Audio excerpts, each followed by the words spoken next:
All right, I'd like to finish up what we did on minimum spanning trees, which kind of gets us started with graph algorithms.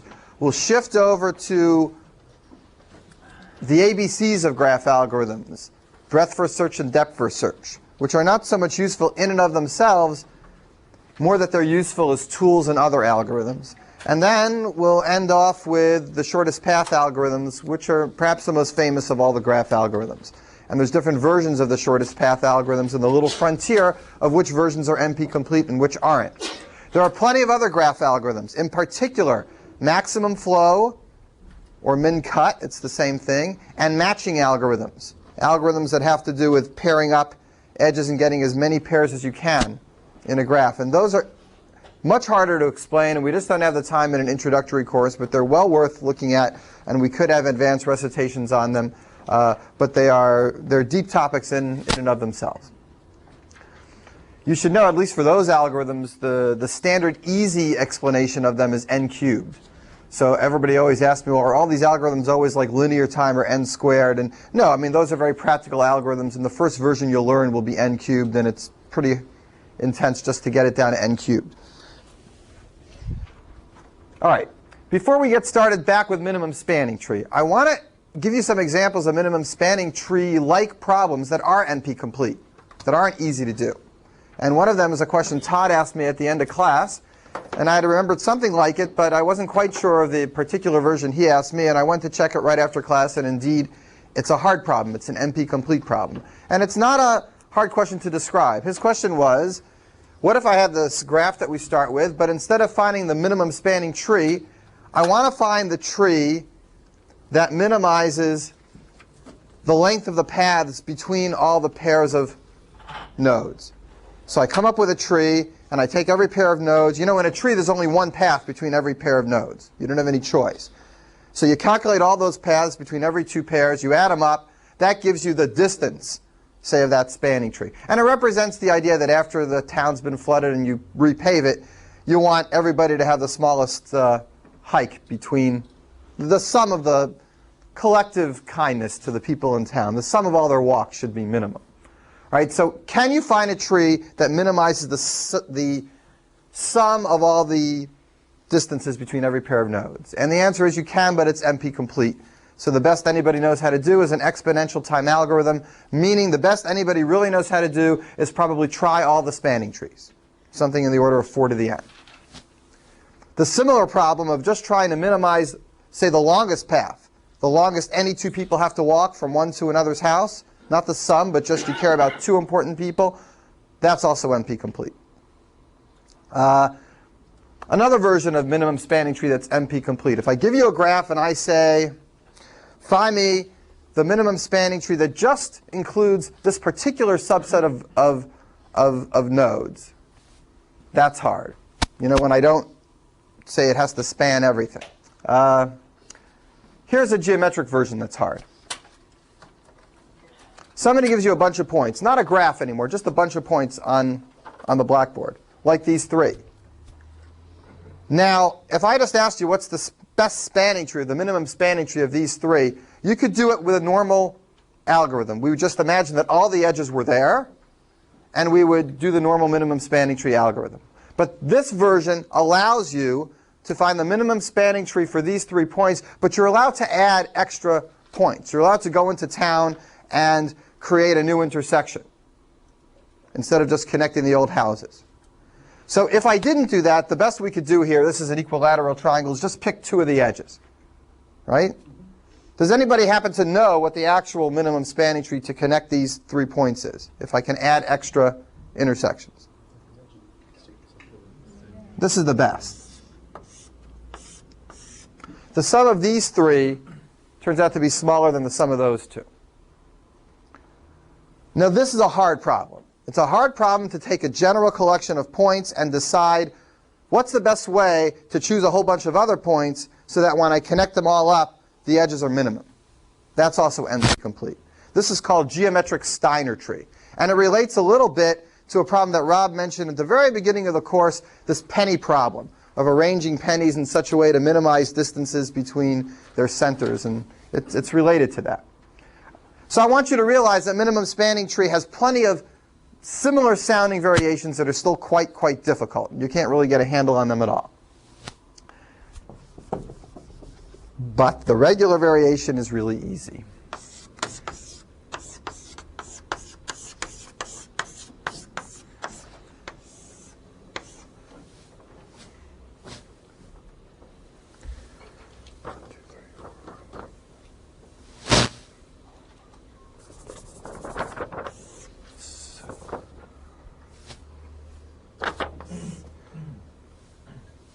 There's Todd's bike wheel that he fixed this morning on the way to work. Here's the length of all the spokes.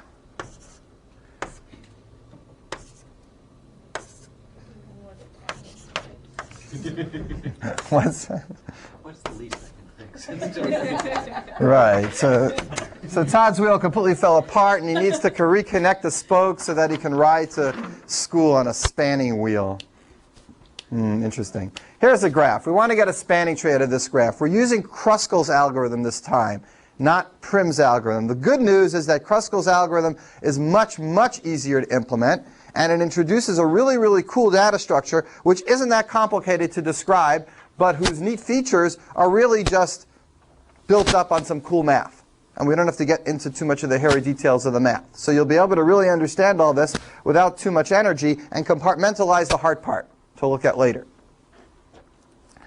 The way Kruskal's algorithm works, let's not talk about implementation yet, but just review, is that it does the edges from smallest to largest, but it doesn't insist that the new edge has to connect to the tree that's already growing.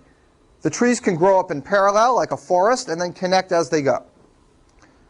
So basically all it's going to do is try the edges in shortest to longest order, and if it gets an edge that actually makes a cycle, it's not going to try that. It'll just discard that and go to the next one. Let's see what happens. So it starts off picking an edge of length 1. Any of them are okay. Just whichever one it comes to in the graph structure first. So let's say it's doing things alphabetical order in the graph structure. So it might hit this edge first. All right, that's 1. Then it might go to, well, let's say E comes next in the structure. I'm switching it around. It might go there. Then it might go here. Now what are the choices? This or this. Let's go to this one. So now we have three trees, neither kind of semi-spanning trees, and they're going to start connecting. Now this connects it. Now if we choose one of the two edges, we're not going to pick this one because it creates a cycle. Right? We're not going to pick that one because it creates a cycle. We won't pick this one because it creates a cycle. But we will pick this one because it doesn't create a cycle. It connects two of the trees that are already there. So this one gets connected. And now we go on to the rest of the edges, the 3s. And I think every one of the 3s creates a cycle. There's no more edges to check, and we're done. OK? That's it. That's the idea. Let's talk about implementing this, but before I do, any questions first about how it works? Okay. So 1, 2, and 3 are the lengths? Yeah, well, they could be any numbers. I just used 1, 2, and 3 here. But it's the lengths of the process. Yes, the lengths of the, yes. The only thing, you just have to consider the weights and no cycles. And That's it. Right, I know. The other one has heaps and it's a lot easier. Well, you'll see. Is it a lot easier? How do we implement this? What do we have to do? We got to go through the edges from smallest to largest. So what's a good way to do that? Let's take all the edges and we'll sort them. We'll do that at the beginning. So step 1, sort the edges.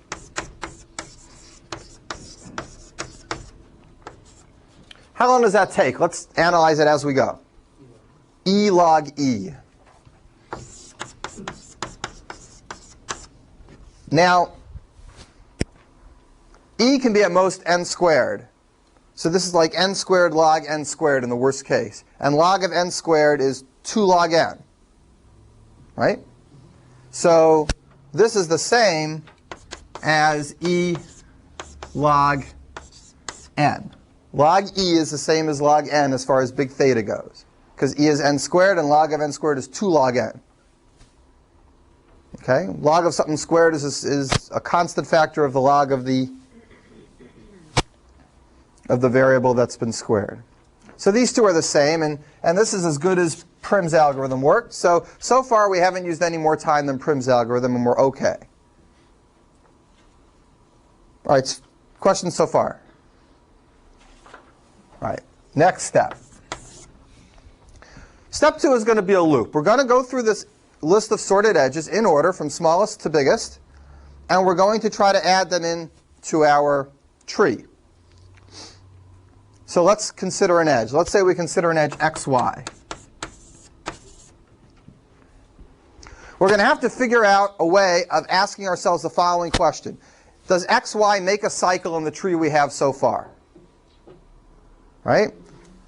There's a lot of ways to try to do this. This is a big, open question. I could send you back on a problem set and you could work for a few hours deciding the best way to store your data so you could ask the question, store the tree and ask the question whether a new edge creates a cycle in that tree. But there is a very, very nice implementation that I'll suggest that has become kind of standard. And here's what it is, and it really builds on a data structure that's useful in a lot of other problems. So here's what we're going to do. Let's go back to the beginning of this problem. At the beginning, we're going to imagine that we have A, B, C, D, E, F, G, A, B, C, D, E, F, G, all sitting around like this. In other words, 7 separate subtrees. And every time we get an edge, say AB at the beginning, we look up and we see, are A and B in the same group, or are they not in the same group? Or are they in the same set, or are they not in the same set? We have 7 different sets here. What we need to be able to do is store sets of things and check, given a particular pair of things, whether they're in the same set or not. All right? So right now we'd have 7. So this data structure is sometimes called, it's got a funny name, so I'll explain why in a second. It's sometimes called a union-find data structure because it has to support finding something. If I give it, say the picture looks like this. Say these are in one set and these are in the other. So I have 2 sets, and I come up with the edge AG. I got to be able to know, given G, that I'm talking about set 2, and given A, that I'm talking about set 1. I got to have a way to find what set my element is in. That's the find part of this data structure. So the find part takes a value that's going to be in one of these sets and tells me what set it's in. The union part is when I combine these two together.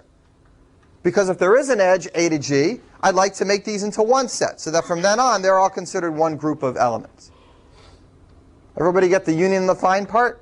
If I can do both those things, I will keep track of exactly what trees exist.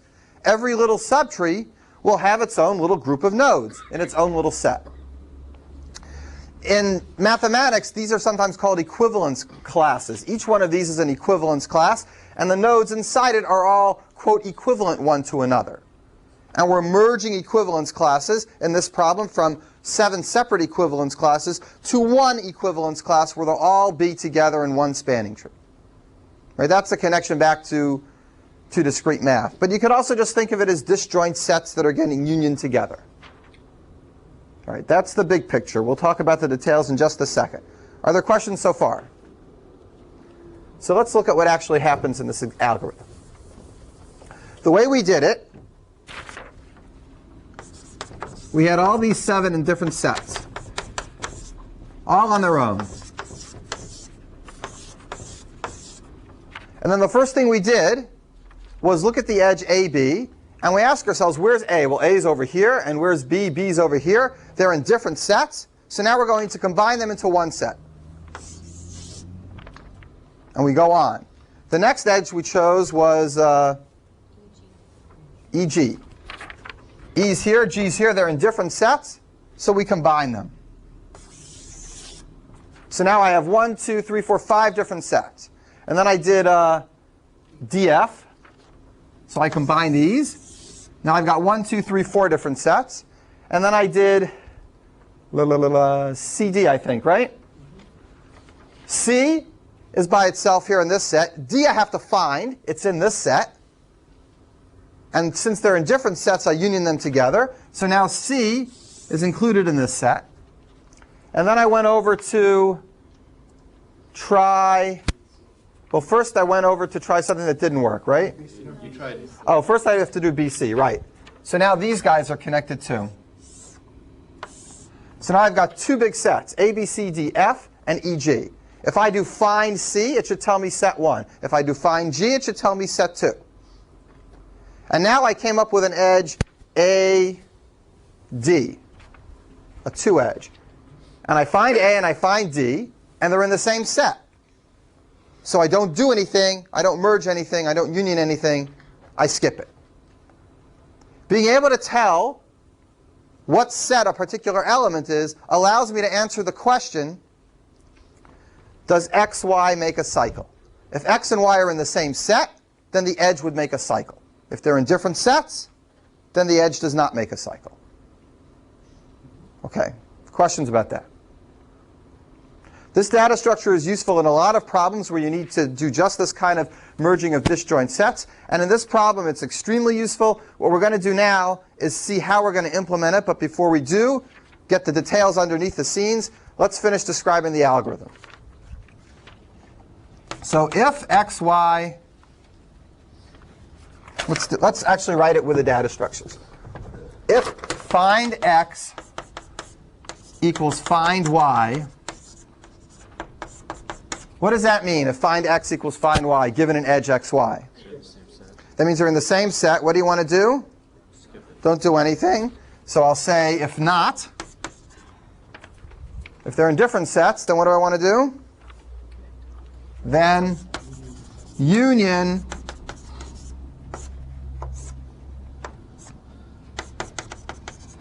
find x and find y. So now they're together in a big set. Practically speaking, you probably wouldn't call these twice. You'd call it once at the beginning, w equal find x, u equal find y, and then use w and u there. I mean, details like that, for efficiency, you can work out yourself. And this is going to be in a loop for each x, y in sorted order. That's more or less the algorithm.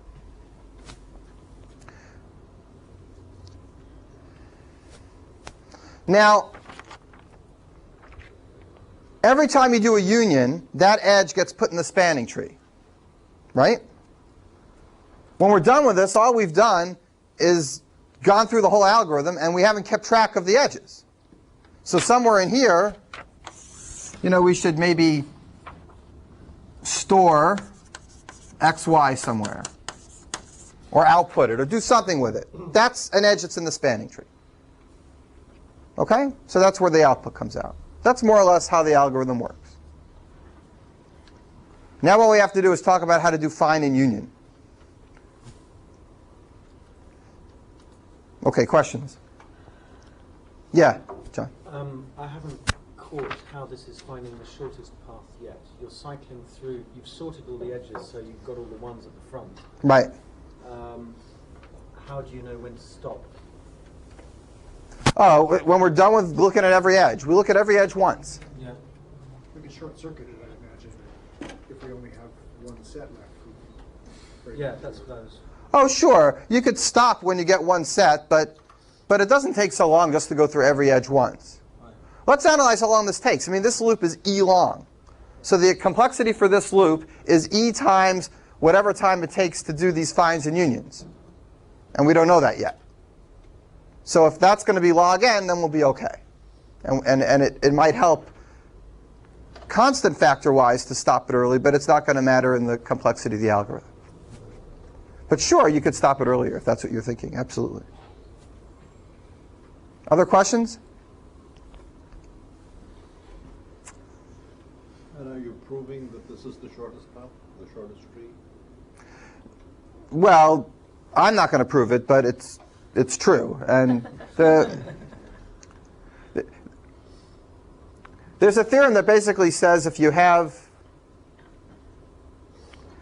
two separate trees, then the shortest spanning tree overall is the connection of those two with the smallest edge between them. And then you can use that inductively to show that this gives you the minimum spanning tree. So there is a theorem. I'm not going to prove it, but it's true that this works. Okay. How do we do union and find? There's a lot of different ways to implement this. You can try to do it with all sorts of different structures. But there's one way that works out really cool. And I'll show you what it looks like.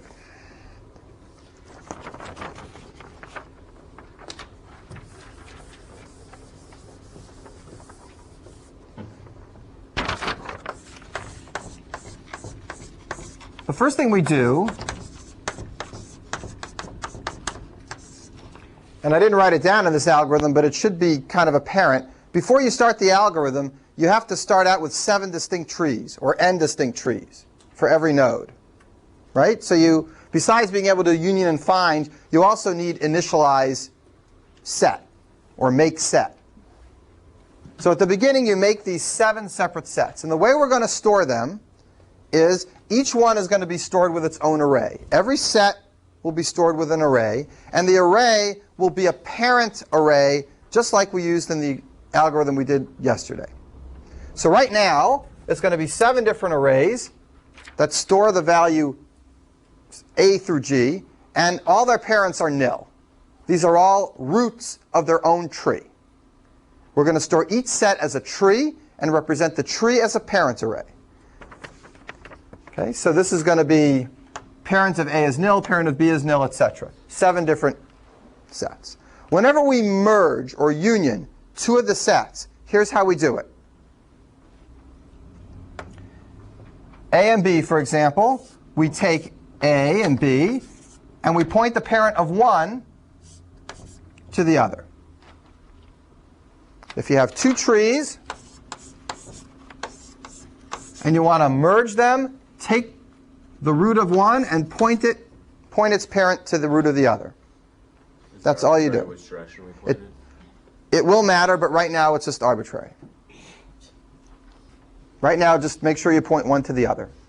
So let's say we just pointed B to A. This is what it looks like now. In the array, parent of A is nil, and now parent of B equals A. It's just an array behind the scenes that stores parent pointers and shows how to keep things together. All right, let's do the next step. What did we merge next? D and F, was that right? E and G. OK, but we'll do E and G right here. And then we connected C and D. That means C and D. Here's C. Here's the D set.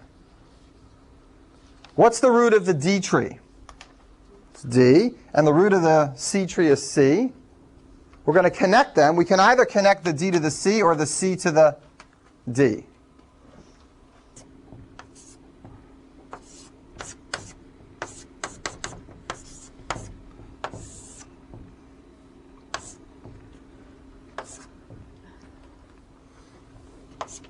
So here's what we got. A set of AB, a set of CDF, and a set of EG.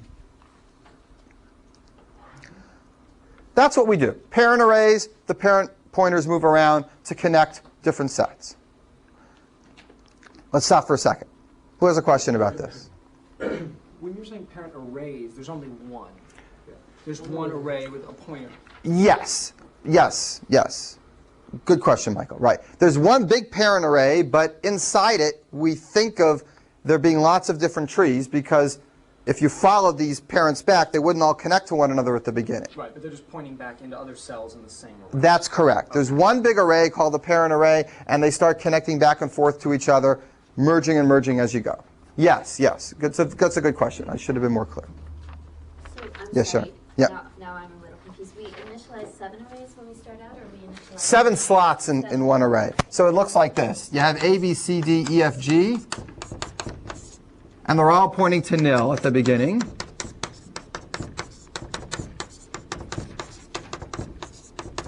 And then after the first step, we point B's parent to A. We point D's parent to C. we point F's parent to D, and then we pointed D's parent now. I did it backward. F's parent to D, and then D's parent to C. So now that's what it looks like here, and then we still have to do G's parent to E. So that's what it looks like in this picture. What value are you using for those pointers? Are you using like an integer? Are you using the location in the array? Or The index of the array, typically. Okay. Here the indices are letters, but yeah, you'd use the number index in the array. Okay. Let's go back to thinking about these things. How long does it take to do make set, to create a set? How long does it take to create a set? One step. Well, all of them takes n. But to create a single set takes 1 step. Okay, so to do all of these initializations at the beginning just takes n time. That's no big deal. Okay, so the initializing takes order n. How long does it take to find an element? How do we represent one of these sets? Basically, each set is represented by its root. If I asked, where is F, you should tell me it's in the tree of C. Where is G? It's in E. Where is C? C is in C. Where is B? It's in A. Where is A? It's in A. Every one of these sets is represented by its root.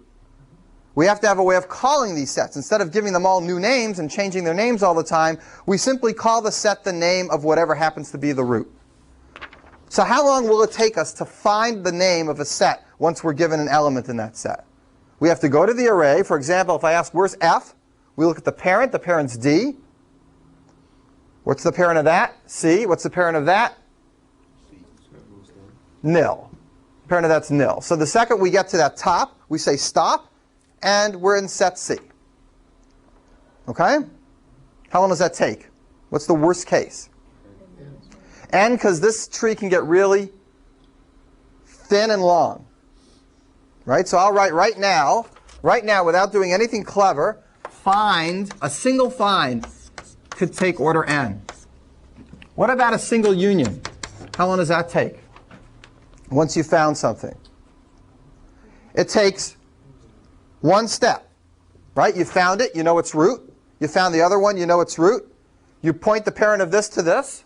1 step. So unions are fast. Finds are lousy. Let's analyze our algorithm, assuming finds take linear time. This is a loop of size e. Linear time every time through it. That's e times n. That's too slow. Okay, Prims did it e log n. We got to do better than en. We got to get the find down. Okay, questions so far? So now we're really talking about data structures and not so much this algorithm anymore. We got to figure out a way to make the finds faster. Yeah, Chris. That's my question. Okay. Why is it en? Because step 2 is n, and step Because every find here takes n time in the worst case. Right. And we're going to go through this loop e times for every single edge. So e times n. All right.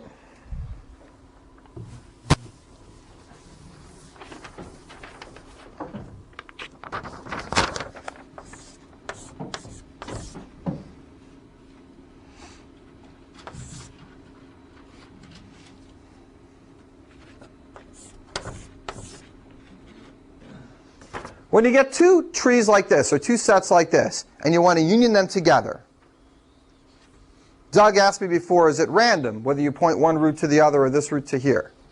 And I said, well, not really, but right now assume it's random. So now we're going to go back and assume it's not random.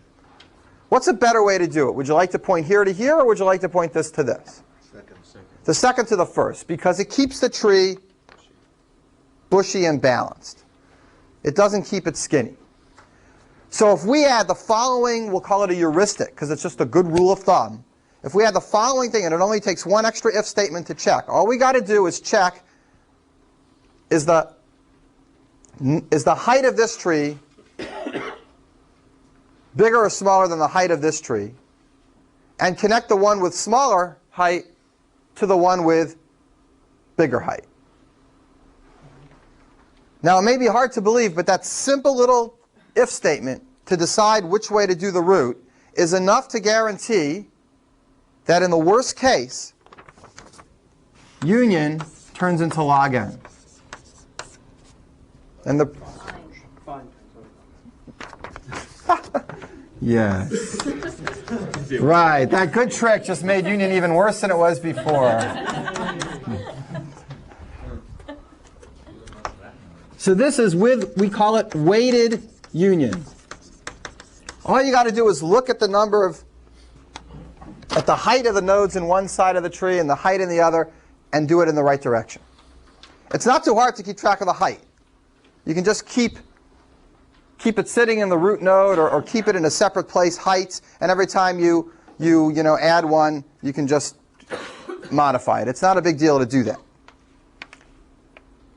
So it doesn't cost us anything extra, but it saves us a huge factor in the long run. And the proof of it is by induction, that if you always go for the smaller height to connect up to the root, the thing stays as balanced as possible. Never gets out of whack.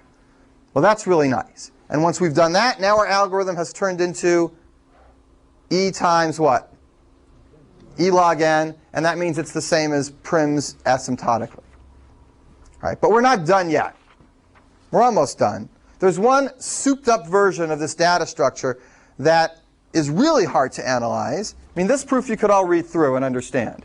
But the next version is something that really would take a couple of lectures, a very intense study to understand. But I will give you the result because it's really cool. We're going to add one more little feature to this algorithm, and it connects to something that requires an amortized analysis, which we'll talk about later in a simpler context. But here's what we're going to do. Actually, Yeah. I've got a question before we move on. Is there any reason why we, in this case, have to make it a binary tree? Why we couldn't just have every single one point to... It's not a binary tree. Well, we've got two that are pointing into the same parent. You could have three pointing into the same parent. Sure, sure. So then It could definitely look like this.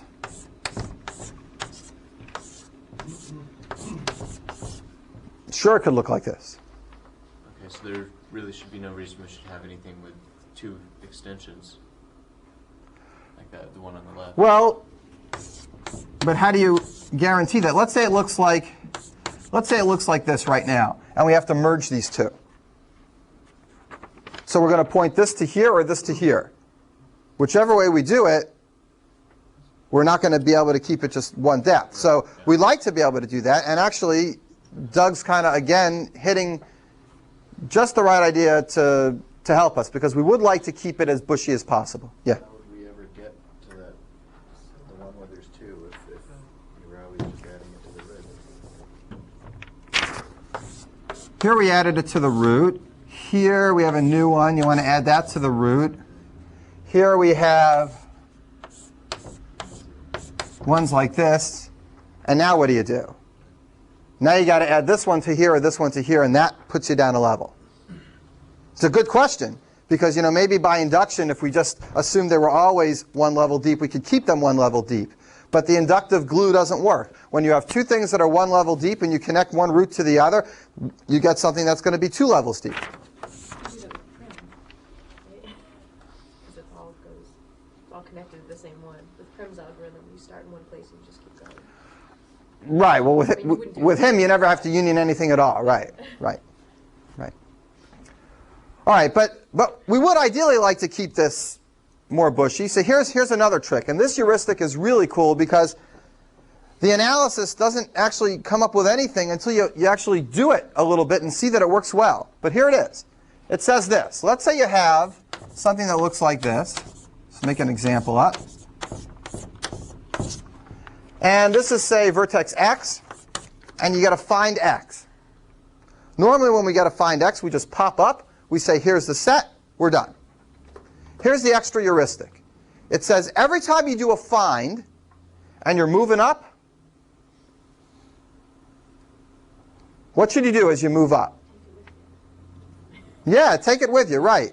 As you move up, take every one of these pointers as you traverse them and set them up to the root. So you're going to, when you're all done here, if I call this x, y, and z, here's what it's going to look like when you're all done. X and y are going to be here and here. Every time we do a find, we'll just make sure we keep the tree really, really bushy. Now, it doesn't seem like you're going to be able to get a handle on why this really helps, but you should get a sense that, oh, it's got to be helpful because we are at least keeping this nice and small. Maybe even less than log n. Maybe even constant. So it turns out it doesn't get to be constant, and in the worst case, it still is log n. You can come up with a pathological example that even if you get all the perfect finds you want, I can come up with an example where the length of a path stays log n, in the worst case. But it turns out that if you look at a whole algorithm from beginning to end and check all the different unions that might occur, that you only get the worst case coming up very infrequently. The log n hardly ever comes up. So if you take it over many, many uses of this algorithm, many, many uses of the finds and the unions, it turns out that although the worst case for a union is log n, the worst case for p unions is not p log n. The worst case for a lot of unions is much, much, much less than p log n. All right, so let me write this down. This is called path compression. What's the cost of that going to be? Is that just going to be like It doesn't hurt at all. It's an extra constant step while we do the find. Okay. So it makes our find was order log n, now it's 2 log n. It doesn't affect the complexity at all. So the worst case with path compression is still order log n for a find. That's the worst case. But the worst case for p finds, if you're going to do a lot of finds, is not p log n. It's better. It's a lot better. That's what amortized analysis is about. The worst case is bad, but if you do lots and lots of these, the worst case never comes up that many times in a row. Having the worst case show up helps you for later. It's like you invest in the stock market every year, and you're a random investor. You're not so good, you're not so bad. The worst case is you got a bad year and you lose 60% of your money. But if you keep your money in for 30 years, you don't get that worst case showing up every single year. You'd say over 10 years, I'm expecting to gain 10%. And that's kind of what's going on here. The worst case is going to cost you log n. But I guarantee that if you do it a lot and average over all those different times, it's not going to be log n. I can prove to you that it's going to be better. And here's what it turns out to be. P finds turns out to be P, we'll call it log star n. Log star n is a function that's teeny, teeny, teeny compared to log n. Log star n is that function I introduced to you yesterday. If I give you a number with a stack of 2's on it, log star of that number is the height of the stack of 2's. So log star of 64,000 is 4. Log star of any normal number in the universe is 5 or less. Right? So it's an incredibly slow-growing function. You can put any size graph in the universe in here, and this would be 5 steps at the worst. So over the long run, if you do p finds, they're really taking 5 steps each, at the most, not log n. That's a really cool result. And all you have to do in order to get that nice result is take these vertices as you go up and point them to the root. Okay, let's say we use path compression. Let's analyze how fast this step takes. We go through a loop e times. Every time through that loop, we do a couple of finds. Over e finds, how long do we expect that to take? According to this, e log star n, or essentially e. So this e log n step just got knocked down to e because of this nice amortized rule. Because when we're doing lots of these finds, they never add up to e log n worst case. One might be log n, but when you're doing lots of them, that's not going to happen. It's noticing that interesting fact that the worst case doesn't show up when you do something over and over again. That's what amortized analysis is about. Yep. This isn't even just an average case analysis. It's the fact that we could not design a pathological data set that would over a number of finds give us log n. That's right. That's right. It's different than average analysis, but it's very close to it. And what you said is exactly right. That's right. You can't design an example where over p finds you do worse than this. That's true. Yeah. Sharon, what are you thinking? What's your question? Looks like you got a question. No question? Okay. So this is only for step 2, though, right? Right. We're still ELOG. Good. So the whole algorithm still takes e log n because of this. So maybe now there's a way to do this a little bit faster and get the whole algorithm down. But you're right, Michael. This only improved the second step. Questions? So this whole thing is done just with an array. The only data structure here is the original graph and then an array. Right. And the graph needs to be adjacency lists so you can go through the linked lists and pull out the edges without using n squared, using e time instead of n squared. Other questions? Why is the second method called a weighted union? Just to distinguish it from the regular union. If you do a regular union, then finds are very slow. But a weighted union means you're going to make sure that the smaller one gets rooted up to the bigger one. So you're counting in the weights in some sense. So that's how you decide. You're just counting the number of nodes in each tree and whichever one has The height. No, actually, I was a little fuzzy about this. I said height because that's the one that makes sense. But in fact, it might actually be a little bit harder to calculate the heights of these trees than it would to calculate the actual number of nodes in the tree. And it turns out any way you go works out. But ideally, just think of it as the heights. But yeah, whether you do heights or weights, it would still work, I think. And one might be a little easier to implement than the other. But I think it's pretty clear to see with heights that it works. Other questions?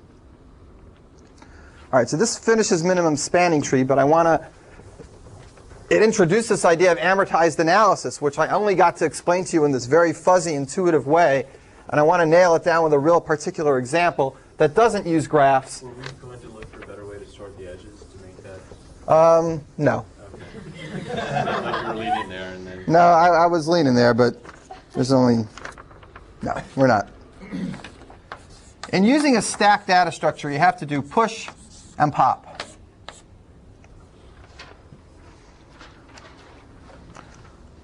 How many steps does each of these take? What's the complexity of a push? What's the complexity of a pop? 1 step each. That's pretty darn fast. We're not going to do much better than that. All right. Now let's say I'm implementing my stack with an array. And say the array has, 10 things in it. What happens when I get up and I fill it with 10 things and then I do another push? What happens in your programs? It'll say error, your stack is full. Let's say I wanted to make a fancy data structure called I never get full stack. And when you push into a full stack, what it does is give you some more space. Okay, now it's an array, so it's going to have to allocate a bunch of space. And it's going to have to use some time to do that. So here's one method of doing that. One method of doing that is I got 10 spaces right now that the compiler gave me. I need a new area that has more space. The compiler cannot necessarily just give you the next slot because it might have given that memory to somebody else. So what you're going to have to do, you're going to say, compiler, give me more room. It'll give you more room, but you're going to have to take all your numbers that were in your array and move them over to that other room. So you say, give me 20. It'll give you 20, but you got to copy those 10 that you had in this place over to the new array that it gave you. And that takes a lot of time. That takes your push and turns it from an order 1 into an order n. Do we just use a pointer to the new location? Sorry? Use a pointer to the new location so when we get to the top of the stack, run out of space, the last one is a pointer to the new location. We don't have to copy everything. You could do that. Okay. You could do that. But it won't let me explain this nice analysis. All right, so assuming we want to free this old place. Let's say that.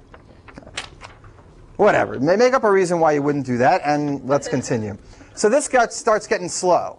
But the point is, there's a way to implement this where this slowness can't possibly happen every time. And over many, many, many pushes, the slowness never happens over the long run. I can prove to you that if you do, say, k pushes, it's not going to be kn worst case, but instead it's going to be 3k worst case. That this is really like order 1 and not like order n. But we have to do it in the right way. So here's what we'll do. We'll start out with an array of size 1, and when we use it up, we double it. We get an array of size 2. When we use up the array of size 2, we double it. Turns into size 4. When we use up the array of size 4, we double it. We always ask for double the space we had before, and when necessary, we do copy over the values. Okay so far? Yeah, but Yeah. we start with a higher value. Yeah, practically you'd start with whatever, 50, and you double that. But we're going to do an example with 1 because it will still give you the idea. Yeah, so let's see what happens.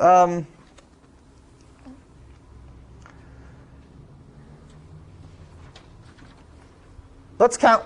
Let's say we do a whole bunch of pushes. Let's count how many steps it takes. The first push takes 1 step. Now you're ready to do another push. What happens? We have to copy over. Right? So the first copying, I'll write the copying spots, happen when we're adding in the second element. Okay, and here we'll see how many steps it takes. How many steps does it take to do the copying when you add in the second one? 1 plus the push. 1 plus the push. But the copying itself just took 1. Okay? When's the next time we're going to have to do a copy? When we're adding in the... Well, the third. Right? We only have a stack of size 2 now. So when we add in the third, we have to copy. And that copying takes 2. When we add in the Fourth, we have 0. We don't have to copy. So when do you have to copy next? And how many steps does that take? When's the next time you have to copy? And that takes... All right, let's stop there for a minute. That's enough to give us an idea. We've now pushed how many times? We've pushed 9 different elements in. This represents how many steps our copying took along the way. And in addition to this, we've also pushed on 9 elements. So we have all this stuff plus 9 for our total amount of work. Let's add it all up. 1 plus 2 plus 4 plus 8 plus 9. 12, 14, 15, 9, 24.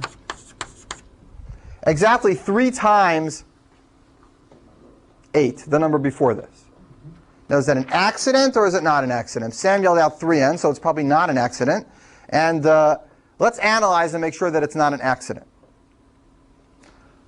What happens when you go down here and you add all these numbers up? 1 plus 2 plus 4 plus 8. 2 to the n plus 1 minus It's going to be 2 times 8 minus 1. Right? This is like a binary tree. It almost adds up to 8, but just misses it. So this whole thing adds up to 2 times 8 minus 1.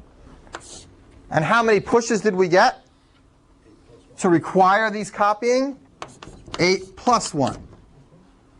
Now I could have done this analysis with 2 to the n here and with n. It would have been the same thing. 2 times 8, 3 times 8, plus 1 minus 1. 2 times n, 3 times n, plus 1 minus 1.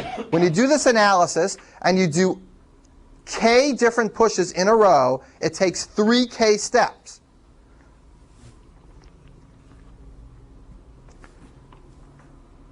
Even though the worst case for a single push is the size of your stack, the worst case for k pushes is 3 times k, not n times k, not the size of your stack times k. So this is the best specific example of amortized analysis that I can show you, where the worst case for a push takes n, but if you put lots of pushes together, you don't get kn, you get 3 times k. The way that some people like to think of this is the following. Sometimes these pushes are expensive, and sometimes they're cheap. They're expensive when I have to do the copying. They're cheap when I don't have to do the copying. I want to kind of convince you that over the long term, you're going to save money. You're not going to spend so much. So here's what I do. On the cheap days, where it costs you 1, you're going to put 2 pennies in the bank, or 2 steps in the bank for later.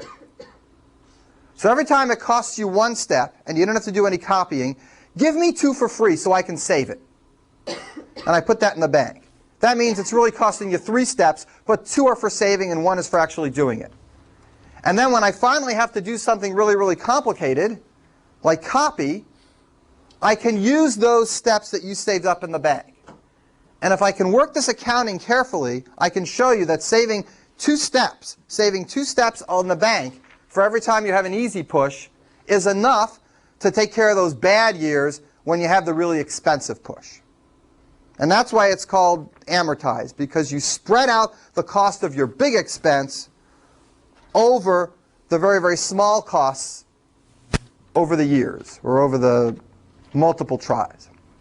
All right, so this is a sense of amortized analysis, and that's the flavor of which will give you the sense of the result that I just told you for minimum spanning tree. All right, that's all I'll do on this right now. Are there questions about this? All right. Blake, you had a question? No? Yeah, Doug, question? Yeah, do we completely neglect in the amortized analysis that when we pop something, it's going to free up some space? Well, that only helps us, and normally we wouldn't.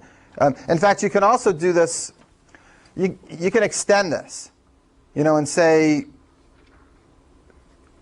you can do a special thing for pops as well, and extend this idea. But whatever argument I just gave you works true for collections of pushes and pops. If I have a collection of k pushes and pops, I'm never going to do more than 3k steps, because the pops are always 1. So the pops only help us, because they're never expensive. But you could even make them expensive in certain circumstances and still amortize it, and it would still be okay. So we would never, doing amortized analysis, we would never decide, well, maybe there's going to be a certain percentage of the time you're going to pop, and so we can lower the cost of pushes. Oh, whether it's, yeah, but I guess once you get to linear times k, you're happy anyway. Okay. So we're not going to worry so much whether it can get to be 2.8 times k. As long as we can get it linear, we're all right. If your stack is implemented with an array, pushing and popping actually linear, you have to shift everything. No, you don't shift everything. You just grow. You have pointers at the top of the array. Okay. Increment down. Right. You keep a pointer to the top of the array. You move from there. You move down from there. The only issue is when you run out of space, you got to get rid of that space and get new space. Yeah. But you certainly don't search through the array to find the top of the stack. That'd be too slow. You're right. New topic. We're talking about breadth first search, depth first search. We're leaving minimum spanning tree behind, union find behind, amortized analysis behind, new ideas. BFS over here. DFS over here.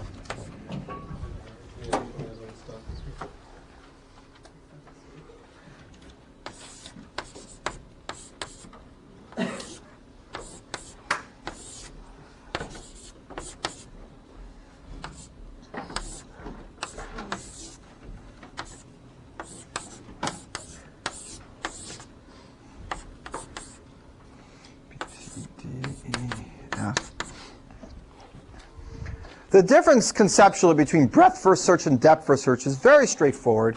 They both go through a graph and process each node at least once, but they do it in a different order. The question is what they're going to do as they go through and process each node. And sometimes they can do very complicated things. For now, all we're going to ask it to do is go through and print out the nodes, for example. So in this case, the way breadth first search works is it starts at the top and goes a level at a time. First it would print out A, then it would print out B, C, and D. Then it would print out all the things that those connect to, namely E and F. It would do it a level at a time, going breadth first. How do you actually implement this? The data structure that goes with breadth first search is a queue. The data structure that goes with depth first search is a stack. There's a really natural way to implement this, and you should imagine that your graph is stored with a normal data structure, and we use a queue to help get these nodes out in the breadth first order. And here's how you do it. Here's your queue. You take the node that you're starting with in your graph, and you throw that in your queue. And now you run a loop that says this. While the queue's not empty, take that node off the queue, look at all its children, and put them on the queue. That's it. While the queue's not empty, take this off the queue and put its children on the queue. What happens? A is taken off the queue. You look through the graph data structure. A is connected to B, C, and D. So B, C, and D go on the queue. And now you continue. You look at B. That's the next one to get sent off the queue. The order that they're sent off the queue is the order of breadth first search. B goes off. What are B's children? Ooh, what happens then? Right, so we need to have some kind of array, and this is in both breadth first search and depth first search, called a marked array, or in the queue array, or I already have seen you array, something that says, I already saw this node, don't look at it again. Typically it's called a mark array. So we wouldn't put D on the queue again, because we've seen it. So we skip that, and then we are now done with B. The ordering of B, C, and D is arbitrary. It's arbitrary. It depends on your data structure and what the order of your linked list is. But it's arbitrary, yes. So the marked array, I'm kind of curious what type of structure we would have for that would be easy to access. Just a static array of sized nodes in the graph. Okay.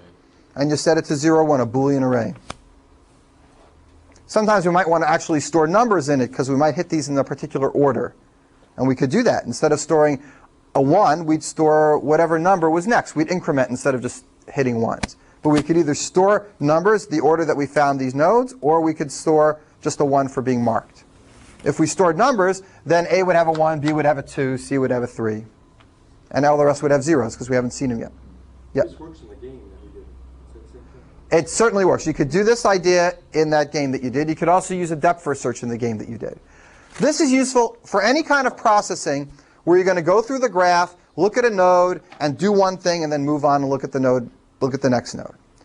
Depth first search, I must say, has many, many more applications because of its recursive structure. There is nothing recursive about this. This is iterative. It uses a queue to run through it, and it has some applications, but nowhere near as many as depth first search.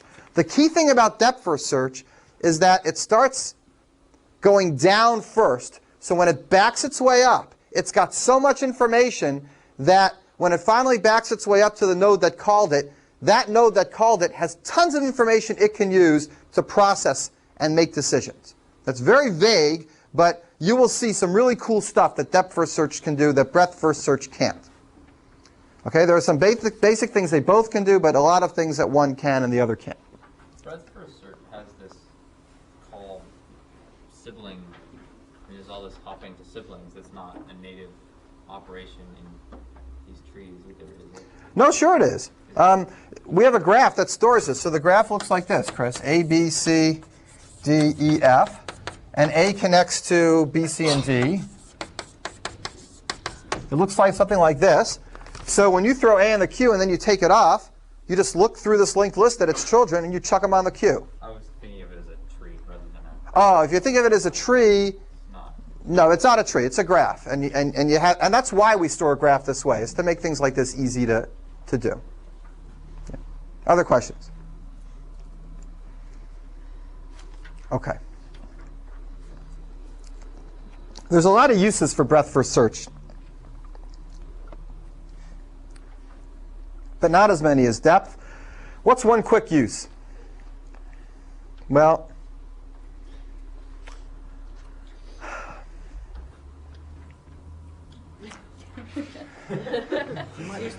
no, I'm pausing. You're going to see a really nice use of this in the shortest path algorithm. There's an example of special case of the shortest path algorithm in a graph like this where there's no cycles. And in the shortest path algorithm, you process every node and you do something. And the question is, what order should you process them in? And it turns out that one of the orders that solves a difficult version of shortest path is a breadth first order. So you need to use a breadth first search to get the ordering, and then the shortest path runs on that ordering. And that's typical of the kind of way breadth first could be used. There's a lot of more basic things breadth first search could be used for, like your Same game that you did last month and various other things like that, where you just want to process each node. Okay. I'm not going to talk much more about breadth first search. I want to shift over to depth first search because it's more interesting.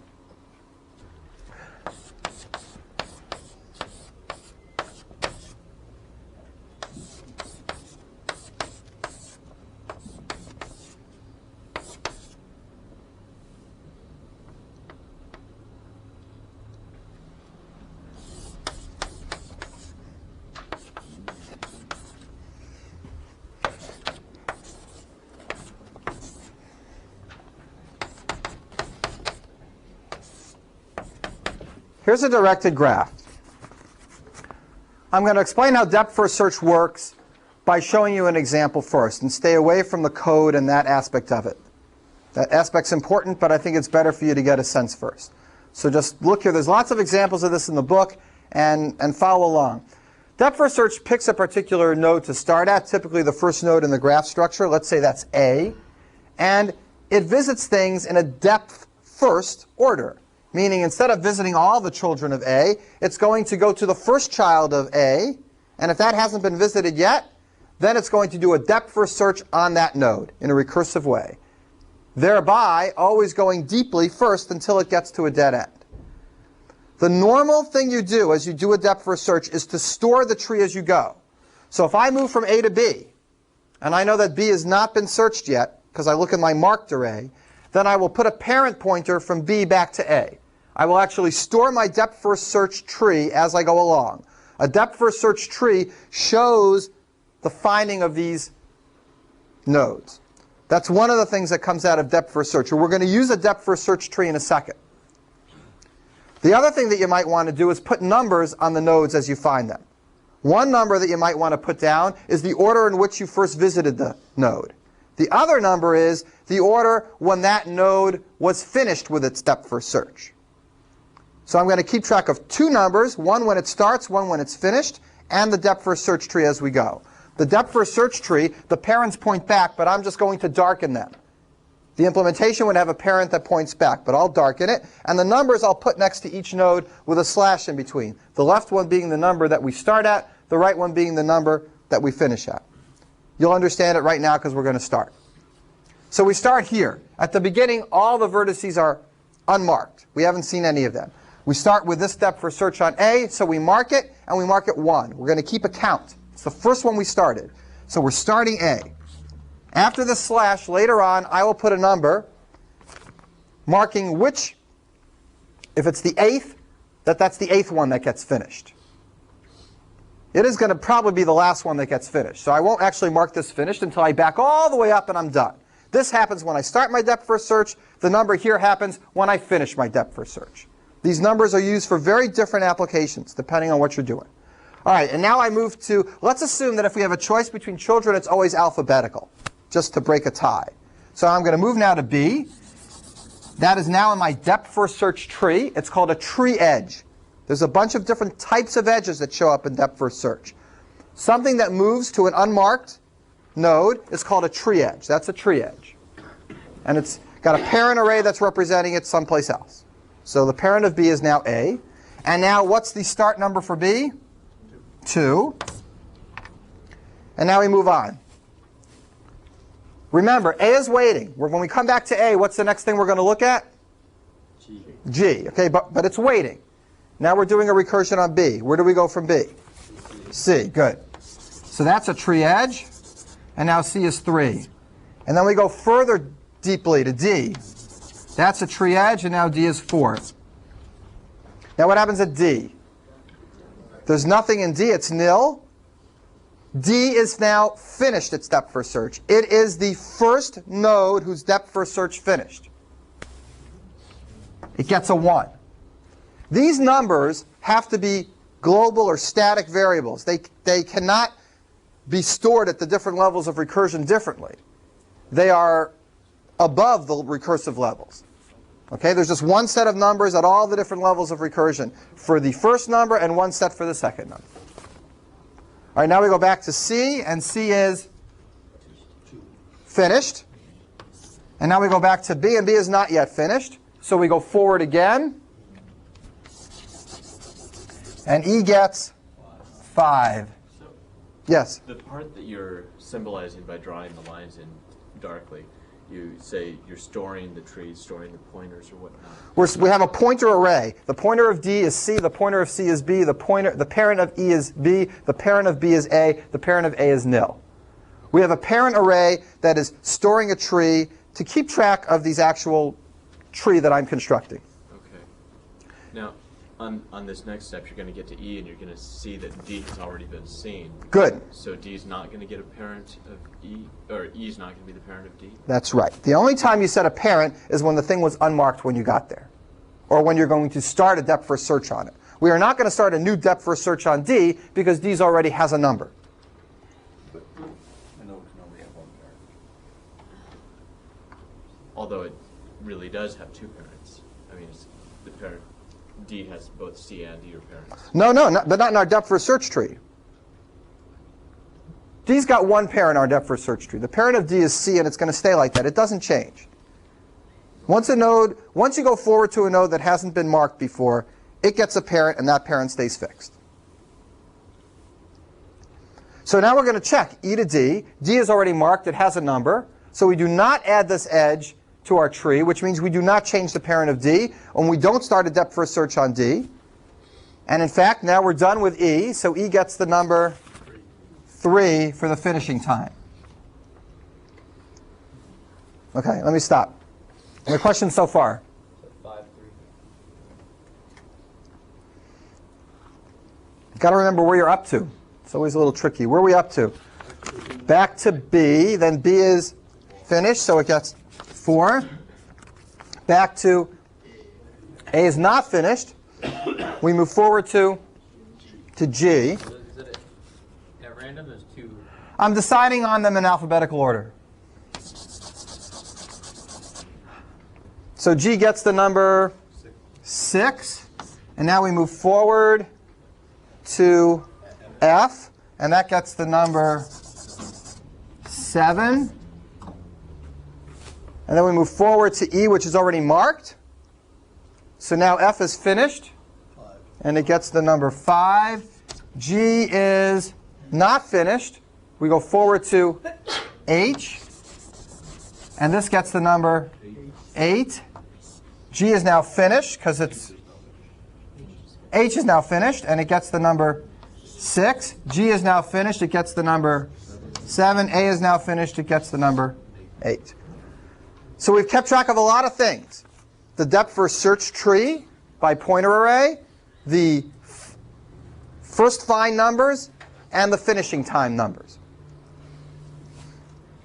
So so your darkening of lines represents connecting parent pointers. Right. The darkening of the lines represents connecting parent pointers. Now, in a depth first search tree, and this is just some lingo that you'll see in the book, so you should know what it means, every edge has a classification. The edges I darkened are called tree edges. They are the edges between nodes that we headed towards when they were unmarked. What would an edge like this be called? Remember, we were here, here, here. We backed up here, here, here, here, and then we went over here. This edge is called a cross edge. It crosses from one end of a tree to the other end of a tree. I thought it was a forward edge. I thought cross edges connected parts of trees that were different trees to begin with. No, forward edges are edges that connect things. If you start from here and you move down here, a forward edge would actually go ahead on the tree, further down on the tree. I don't think that's a forward edge. That's my understanding. I could be wrong. You could be wrong, I could be wrong.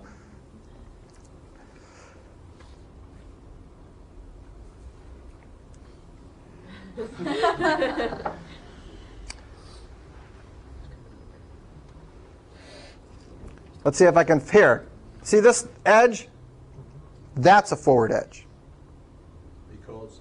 Because it connects to something that's already in the tree, which is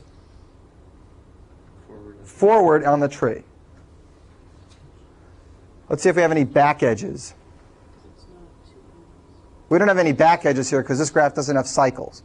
But if there was an edge, if we got to here and there was an edge back to A, that would have been a back edge. A back edge is something that points back up the tree. A forward edge is something that points down the tree. A cross edge is something that does neither, that connects different pieces in the tree that are neither up or down, like from here to here. I'm pretty sure that's right, but I'll double check it, Chris. And a tree edge is the ones that are dark. Now, it's terminology that is helpful because a book will talk about it, but I should just say one thing. When you're talking about a graph without directions on the edges, then there's only two kinds of edges: tree edges and back edges. There's no forward edges, there's no cross edges, because there's no direction.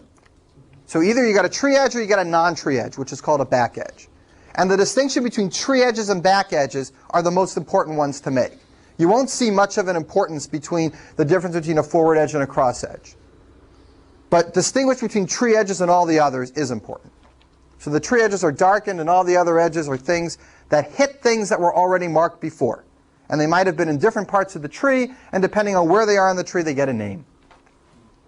All right, let's actually do something interesting with this. And this will be the last thing. I think we'll finish up with this application. Sean? Yeah. Just a quick question. So in contrast, the breadth first search isn't storing any sort of tree. It's just putting things on the queue. The breadth first search could also store a tree. But in depth first search, the tree is really useful for so many things when we talk about it. And for breadth first search, it isn't always so useful. So, but you could definitely store a tree with breadth first search. Every time you take something, every time you hit something that's going to go on the queue, you store its parent pointers back to its parent. So you could also store a tree there, but it's just not as interesting. You can have a breadth first search tree too. Are you going to give some examples of why we Yeah, do all this storage? right now. Okay. Right now. Right this very second. All right, so let's use this to do an algorithm we did the very first day of graph algorithms, topological sorting. We're going to do topological sorting on this graph using this work we've already done. I've taught you how to do depth first search. We've done it. We've got all these numbers stored. We've got the parent things for this depth first search tree stored. Let's go ahead and use it to do topological sorting. The thing about depth first search is the way you use it is always so clever and slick that there's got to be a cool theorem behind it. And that's what happens here. We've got this depth first search tree. Let's go ahead, and I'm going to make this seem magical because I think it's cool, but then I'll explain kind of what's going on. Let's go ahead and take this tree and do a traversal of this tree in a fashion where we do the children first and then the root. Okay, what's that called? It's called post order. They're going to do the children first and then the root. The root comes at the end. What gets printed out first? The children first. So let's say alphabetical order again. We go this side. In order to print the children of this tree out, we go this side. So D, then C, then E. Let me write it out. D, then C, then E, then B. Now we got to go to the other side. F, H, G, and then back to A. If you read this from the right to left, it's a topological sorting of that graph.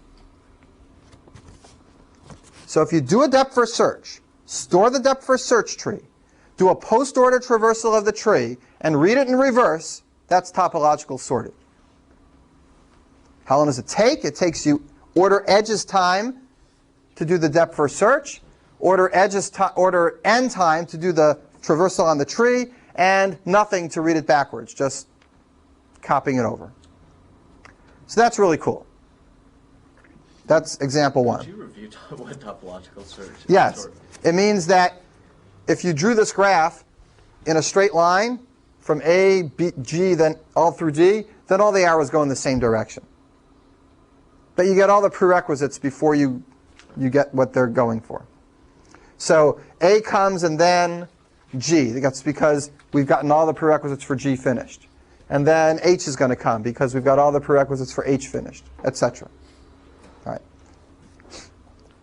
This is actually not the actual normal way you'd use depth first search, but it's just a cool, nice way of thinking of it, so I like to show it to you. There's an easier way of getting the topological sort.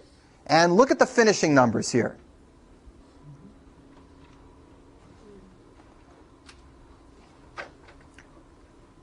The finishing numbers are exactly this post-order traversal. Everybody see them?